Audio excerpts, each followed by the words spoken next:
بسم الله الرحمن الرحیم. زما د فیسبوک خوږو کتونکو او اوریدونکو دوستانو السلام علیکم. امید دی چې تاسو به ټول روغ او جوړ یې. زه هومیوپیتیک ډاکټر ولی خان یم او دا وخت زه د زید هومیوپیتیک کمپلیکس چوټا سمرباغ حاجي لونګ نه ستاسو سره د فیسبوک د لارې حاضر یم.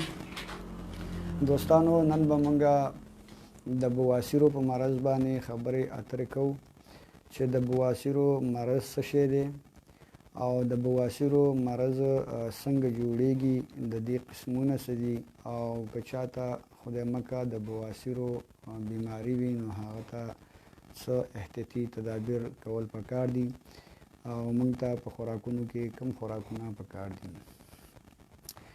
نو بواسیر زمونږ د غټې کولمې په اخرني سر کې او هغه ځای په کوم ځای باندې چې زمونږ د وجود نه غټ بول بهر وځي په دغه ځینو کې کېږي. ستاسو د سمجھاولو لپاره تاسو ته زه یو تصویر ښیم چې په دې ځینو کې د بواسیرو مرض کېدی شي. که تاسو دا تصویر ګورئ نو په دې تصویر کې دا وړې کولمې دي، دا خړې خړې چې ښکاري دا بیا د غټې کولمې سره یو ځای شوي بره چې کوم تللی دې ته مونږه اسنډنګ کولون وو، بیا دا داسې د نوم سره چپ سایډ ته راغلی دې ته مونږ ټرانسورس کولون وایو، او په چپ طرف باندې د غټه کولمه لاندې راغلي دې ته مونږ بیا ډسنډنګ کولون وو، او دا ځای چې تاسو کوم وینئ دا سور سور چې دی دې ته وایي ریکټم او په اردو کې ورته مقعد ویل کېږي، او دا بار چې کوم اخرنی سر دی نو دې ته اینس ویل کېږي، یعنې دا هغه ځای دی په کوم ځای باندې چې غټ بول زمونږه د وجود نه بهر راځي.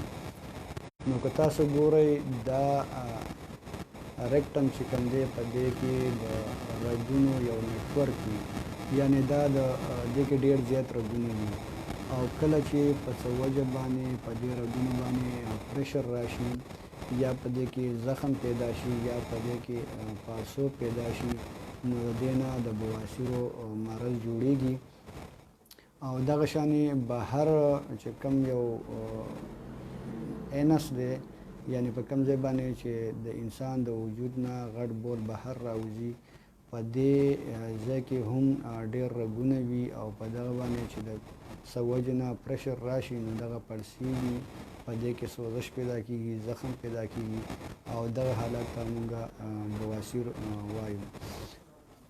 په غټه سطح باندې د بواسیرو دوه قسمونه دي، یو ته وایي اندروني بواسیر او بل ته وایي بیروني بواسیر، او بل یو ټرم دی چې هغه ته وایي خوني بواسیر او بادي بواسیر. خوني بواسیر هغه بواسیر وي چې هغه کې وینه راځي، او بادي بواسیر هغه وي چې په هغه کې وینه نه وي خو خارښ وي، جلن وي، سوزش وي او درد وي.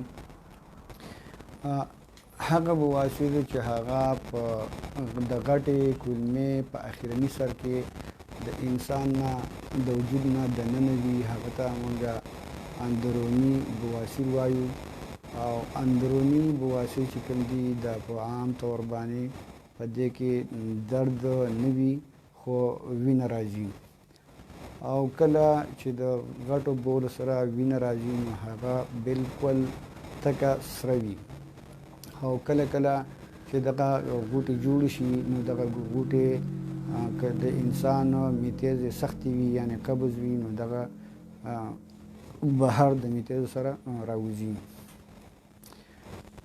او بیروني بواسیر چې کوم دي هغه د غټو میتیزو هغه لار چې هغه باندې زموږ غټ بول بهر راوځي، په دغه ځای کې د چمړې نه دننه رګونه وي، نو په څه وجه باندې چې په دغه رګونو باندې پریشر راشي، زخم پکې جوړ شي، سوزش پکې وشي، نو بیا انسان ته ډېر زیات خارښ محسوسیږي، یعنې د ډکو بولو ځای چې دی هغه کې خارښ وي، انسان ته درد محسوسیږي، او کله کله داسې وي چې د غټو بولو ځای چې کوم دی هغه وپړسیږي، او وینه ته هم راتلی شي.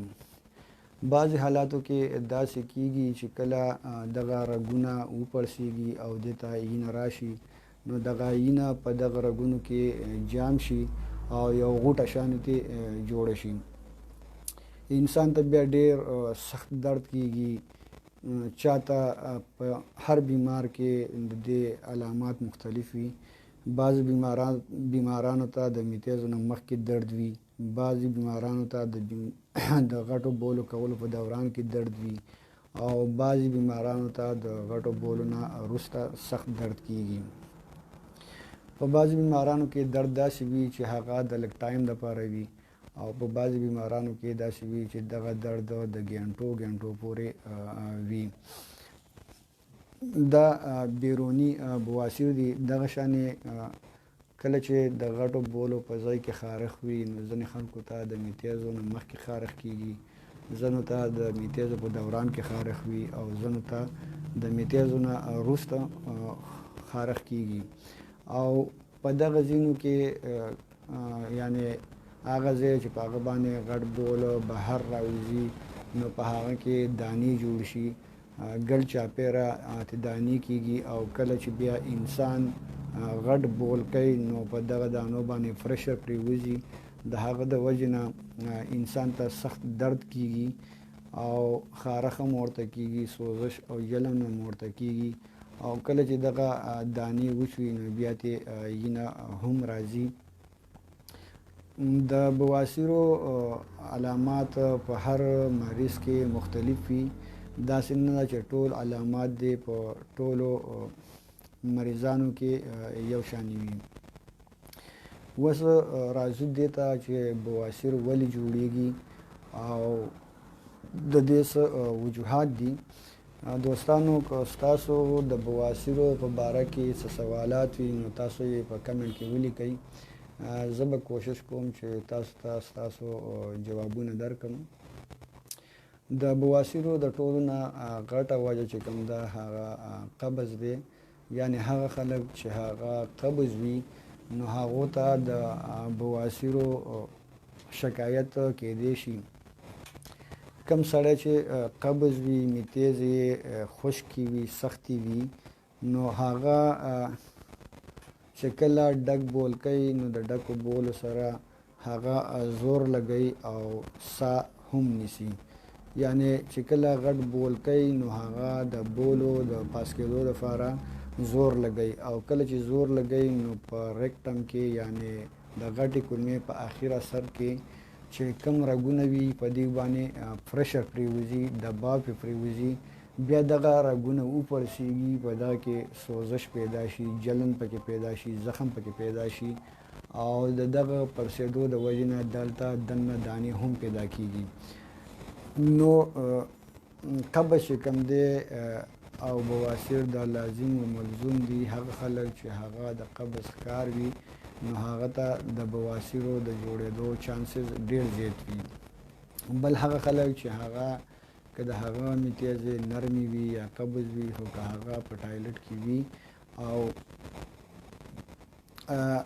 ډک بول کوي، یعنې غټ بول کوي او زور لګوي، نو دغه وجې نه هم بواسیر کیدی شي.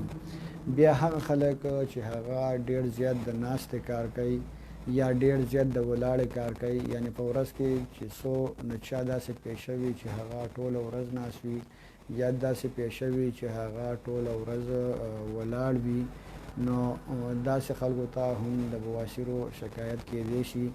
چې څوک ډېر ناست وي، نو په د غټې کولمې په اخرني سر باندې پرشر پرې وځي، دباو پرې وځي، او د دغه وجې نه هغه د بواسیرو ښکار کیدی شي. د دې سره سره هغه خلک چې هغو ته دایمي اسهال وي، یعنې د هغه خېټه همیشه خرابه وي، نو دغه خلکو ته هم د بواسیرو مرض کیدی شي. د دې سره سره د وجود غټوالی یعنې موټافا هم د بواسیرو د مرض سبب کیدی شي. د دې نه علاوه هغه زنانه چې هغه حاملې وي، یعنې حمل یې وي، نو حمل په وجه باندې په دغه زنانو کې بواسیر مرض پیدا کیدی شي، ځکه چې د حمل په دوران کې د ماشوم پرشر په غټه کولمه باندې وي او چې کله په غټه کولمه باندې د ماشوم پریشر وي نو هلته بیا رګونه پړسیږي او غوټې او دانې جوړېږي. دې سره سره هغه خلک چې هغه سخت خوراکونه کوي او فایبرس خوراکونه نه کوي، سلادونه نه خوري، سبزیانې نه خوري، نو هغه هم د بواسیر ښکار کېدی شي. د دې سره سره هغه خلک چې هغه وزني کارونه کوي، وزنونه ډېر اوچتوي، نو هغه ته هم د بواسیرو مرض کېدی شي. د دې سره سره هغه خلک چې هغه په مرطوب په نمداره ځایونو کې یا په ډېره ګرمو ځایونو کې اوسېږي نو هغه هم د بواسیرو ښکار کېدی شي. د دې نه علاوه هغه خلکو چې د هغو په خېټه کې چینجي وي، کم ته چې مونږه ترډ ورمو نو هغه هم د بواسیرو ښکار کېدی شي. اوس تاسو ته زه یو څو تصویران ښیم چې اندروني بواسیر څنګه وي او بیروني بواسیر څنګه وي. تاسو به وګورئ نو د دې نه به تاسو ته اندازه ولګي. دا چې دی دا تصویر تاسو وګورئ، دا هغه ځای دی کوم ته چې په انګریزي کې مونږه انس وایو، په پښتو کې دا هغه ځای دی چې په کوم ځای باندې زمونږه غټ بوج چې کوم دي هغه بهر راوځي. د دې چمړې نه دننه چې کوم دی رګونه دي او دغه رګونه پړسېدلي دي. څنګه چې ما د دې وجوهات بیان کړل، دغه وجوهاتو په وجه باندې دا رګونه پړسېدلي او د دې نه دانې جوړې شوي دي. نو که کله داسې کنډیشن وي نو داسې انسان چې کوم دی هغه د ناستې قابل نه وي. دا نه په کرسۍ کې کېناستی شي، نه په ځمکه کېناستی شي. که موټر سایکل چلوي نو نشي چلولی، که موټر سایکل باندې ګرځي نو نشي. داسې خلکو ته ناسته ډېره ګرانه وي. یو بل تصویر درته ښیمه، دا وګورئ. دا تصویر بالکل کلیر دی. دا د انس په یو طرف او بل طرف باندې دوه دانې جوړې شوي دي. تاسو به ګورئ چې دا چمړه ده او د چمړې نه دننه رګونه دي او دا رګونه پړسېدلي او د دانو شکل یې اختیار کړی دی. نو دا زموږ سره بیروني بواسیر دي. داسې کیس چې وي او انسان کله غټ بول کوي نو دا دانې د غټو بولو په کېدو کې رکاوټ هم جوړېږي او د دې سره ډېر سخت درد وي، سوزش وي، جلن وي او انسان د ډېر تکلیف سره مخامخ وي. نو دا د بیروني بواسیرو یو قسم دی. اوس تاسو ته زه یو بل پکچر ښیم. دا وګورئ، دا چې کوم دی دا زموږ سره د غټې کولمې اخرنی سر دی، کوم ته چې مونږه ریکټم وایو او په دې کې دا سره سره چې ښکاري دا رګونه دي. دا رګونه پړسېدلي دي او د دې نه دانه جوړه شوې ده. یو بینګني کلر دی، بینګن کلر دی او دا چې کله بیا د غټو میتیزې څوک کوي او میتیزې سختې وي نو دا دانه چې دی دا وچ وي او د دې نه بیا وینه بهر راوځي. کله کله داسې کېږي چې د میتیزو سره وینه وي، یعنې میتیزې چې تاسو وګورئ نو په هغه کې به نری نری وینه وي او په بعضې کیسونو کې وینه داسې په تیزۍ سره راځي لکه سړی چې نلکه کولاو کړي او اوبه ترې څنګه پرشت باندې ځي نو دغه وینه هم داسې راځي. نو دا زموږ سره اندروني بواسیر دي. دا تاسو ګورئ، دا هغه ځای دی یعنې بیروني چې د غټې کولمې اخرنی سر دی، کوم ځای باندې چې زموږ غټ بول بهر راځي نو په هغه ځای کې هم دا بواسیر جوړ شوي دي. د دې سره سره تاسو ته زه یو بل پکچر ښیم چې تاسو ته پته ولګي چې اندروني بواسیر څنګه وي او بیروني بواسیر څنګه وي. دا که تاسو وګورئ نو دا غټې کولمې اخرنی سر دی، په دې کې رګ پړسېدلی، وینه پکې راغلې، دانه جوړه شوې ده. دا دې دانې نه وینه هم راتلی شي او دا دانه د میتیزو سره بهر هم راتلی شي او دا یو چې دی دا بیروني بواسیر دی. اوس مونږ راځو چې مونږ د بواسیرو مخنیوي څنګه شو کولی. نو له ټولو نه ضروري خبره دا ده چې څوک د بواسیرو مریض وي یا بواسیرو مریض نه وي خو هغه له پکار دي چې هغه خپل غټ بول چې کوم دي نرم وساتي چې هغه ته قبض ونه شي. د قبض د مخنیوي لپاره مونږ له پکار دي چې مونږ د ورځې کم سے کم 6 نه واله د 8 ګیلاسه پورې اوبه روزانه څکو او هغه خوراکونه وکړو چې په هغه کې سبزیانې زیاتې وي، سلاد وي، داسې خوراکونه وکړو. او که چېرته زمونږ کار د ډېرې زیاتې ناستې وي یعنې ډېر ټایم مونږ ناست یو نو مونږ له پکار ده چې یو 10-20 منټه مونږ خپل کار پرېږدو او واک وکړو. مثال به واخلو ډرایور حضرات دي د هغه ټوله ورځې ډرایوینګ او ناست وي، یا ټیلران حضرات دي یا ډاکټران حضرات دي، ټیچران حضرات دي چې هغوی د ناستې کار زیات وي. نو داسې پیسې والا کسانو له پکار دي چې د هغه 1 ګنټه 2 ګنټه ناست وي نو چې یو 10 منټه په دې درمیان کې واکینګ کوي. یا هغه کسان چې هغه د ولاړې کار وي نو هغو له هم پکار دي چې هغه واکینګ کوي.